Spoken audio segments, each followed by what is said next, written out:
Hello, everybody. UFC Wildcat here. And it's Powder Blue Bolts. And this week we are talking about the Heart of Dallas Bowl. The Heart of Dallas Bowl. Aww. Between the Purdue Boilermakers and the Oklahoma State Cowboys. Talk about a mismatch. Yeah, I don't know. I hate to say it. I like the Big Ten, like I said in the past, but I think Purdue's just going to get ran over in this game. You want to read me points against for Purdue? Points against for Purdue? Just really quick. How many points did they give up a game? 29.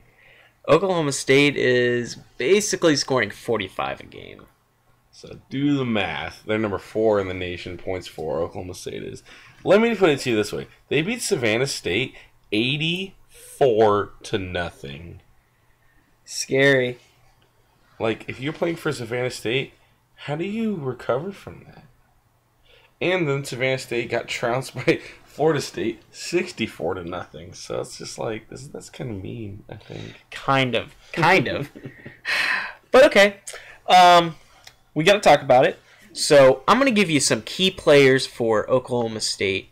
And basically, Oklahoma State's had like 3 quarterbacks play the season. They started the season off with Wes Lunt. And he got hurt. So then they put J.W. Walsh in. And they took him out. And then they put Clint Shelf. And Shelf has been starting the Final 4 games since Lunt suffered a concussion against Kansas State November 3rd. And Mike Gundy has announced that Shelf will be starting against Purdue because he's earned the right to start the bowl game with his performance in the last 4 games. And I think so too. Shelf has almost 1,400 yards passing and 12 touchdowns. And he only has 6 picks, which is not bad at all. And like we were saying before, the season for Oklahoma State has been definitely up and down. But, you know, they have a lot of other offensive weapons. Oh my Weapons. Oh my god. Weapons. Oh god. Josh Stewart on the receiving end, he is definitely by far like miles and miles the leading receiver. He almost has 1,200 yards receiving and 7 touchdowns.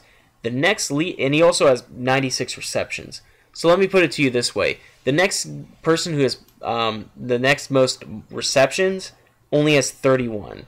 The next most for receiving yards is 565. So if I put it to you that way, a lot of the offense goes through Josh Stewart, at least in the receiving end. Definitely. But then they also have a really good running game with Joseph Randall, who has 1,300 yards rushing and 14 touchdowns. Leads the Big 12 in rushing. And when we look at Oklahoma State's actual numbers overall, they're 7th passing, 22nd rushing, and they average, like I said before, 45 points a game. So this offense is definitely high flying, and I think it's going to give a lot of fits to the Purdue defense. But Purdue does have a good defensive player, and you want to hit up on him a little bit? Yeah, Kawan Short actually has 6.5 sacks on the season and leads all defensive linemen in tackles. And this guy's actually been really looked at for the NFL draft. He's ranked number 7 as far as defensive tackles, and this guy's just really, really good at creating holes for those linebackers to push through. He's done really, really well. Had 2 sacks against Notre Dame. Yeah, and I don't know. It's really scary. If there's anybody going to stop this high-flying offense, it's definitely going to be him on the defensive end. But again, when that doesn't happen, who are the players on Purdue's offense that are going to need to step up to maybe go toe-to-toe, which is really hard to say for this Purdue offense? Yeah, Purdue's offense has been kind of lackluster this whole year. They did win 3 of their first 4 games, but then they dropped 5 straight, so they've been kind of up and down. But Robert Marve has had a decent season at 1,500 yards passing with 13 touchdowns and 3 interceptions. But he does have to kind of split the load with another quarterback they have in Caleb Turbush, but it was announced that Robert Marve is going to start the Heart of Dallas Bowl. That's really good. And I do think Robert Marve, I think he was at Miami for a bit and transferred to Purdue. So I really think that, he deserves to play in this game. He's playing on a torn ACL. Yeah, it's kind of hard to understand how the coaches are letting him play on a torn ACL. I mean, maybe they know something more than I do. Maybe he's healed, but I feel like that's not really good for you to play on a torn ACL. Dennis Dixon, of all people, should know that. I don't know. But Robert Marv is also complemented by Akeem Shaviers, who has 778 yards on the year and 6 touchdowns. So he's a nice little complement in the backfield, their running back. So this offense, while is a bit lackluster, like I said, they actually can score and can put points on the board. But not really against a defense as balanced as Oklahoma State's is, and Purdue's defense stopping Oklahoma State's high-flying offense is going to be a very, very tall task. Yep, so I think a key for the game for Oklahoma State is to definitely, keep the offense rolling. I mean, do what you've been doing all year. Hand the ball off to Joseph Randall, get the ball to Josh Stewart, and, have Clint Shelf, be reliable and not have turnovers to ruin the game, which I think he can do. I mean, he almost upset Oklahoma in Norman, almost beat Baylor in Waco. So, I mean, this Clint Shelf guy, he's actually really good, and if he would have played against Arizona, I definitely would have been scared. But again, J.W. Walsh had a pretty bad game against Arizona, threw a few picks, and that led to a win there. So again, turnovers would be a problem for Oklahoma State. So if they could steer clear of that and just, run their offensive game plan, they're going to have no problem against this Purdue defense. What does Purdue need to do to win this game? I think Kawan Short and the Purdue defensive line really need to create a lot of pressure for Oklahoma State. And I feel like if you force Oklahoma State to throw interceptions, then you're going to have a chance to win this game.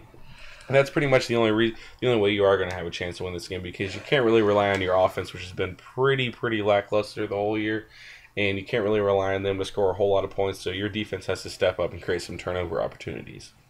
Alrighty, and I'm gonna let you do your prediction first because I'm going buck wild over here. Okay. I do think Oklahoma State's going to win this game. However, it's going to be competitive in the first half, and then Oklahoma State's depth is really going to show, and then I feel like they're going to kind of take over. I'm going to say Oklahoma State 35 and Purdue 13. Man, this is going to be a slaughter. This is like sending a sheep to a slaughterhouse, and you see it happening, and you're like, sheep, watch out, no, and it's gone. Stop. I honestly think some records are going to get set in this game for Oklahoma State. Wow, bold. Danny Hope got fired. Definitely takes a lot of the sails out for the Purdue team. Their defense wasn't good to start with. I think Oklahoma State has a great offense. And I think, I don't want to say this, but I think it's going to be like Savannah State. I think they're going to put at least 70 points. No. They're going to at least put 70 points on Purdue. I don't like to say that, but I mean, there's a lot of demoralizing factors that are happening for Purdue. And again, like we've said, motivation's got to be there when you're a bowl team. And I don't think it's there. I think they're ready to move on. They're ready to go to the next season. And in doing so, they're going to get slammed. And I'm going to say the final score is going to be 73-24 Oklahoma State, because Oklahoma State can be a little bit of a dick when it comes to running up the score, and I could definitely see it out of this team. Yeah. Oh man, I don't like saying that. It hurts. It hurts.